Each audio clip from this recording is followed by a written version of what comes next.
Para odontalgia típica, o ponto principal é o nosso diagnóstico. Depois do tratamento, ele é basicamente tópico, pomadas tópicas e medicamentos de ação central. Não existem cirurgias que vão agir aqui na neuropatia, nessa neuropatia específica.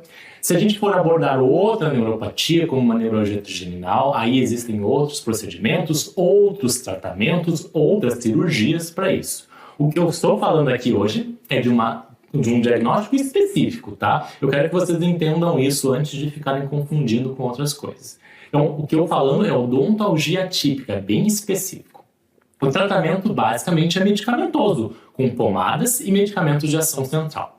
Vou abordar também algumas outras soluções, como algumas infiltrações e também alguns tipos de suplementos que a gente pode usar.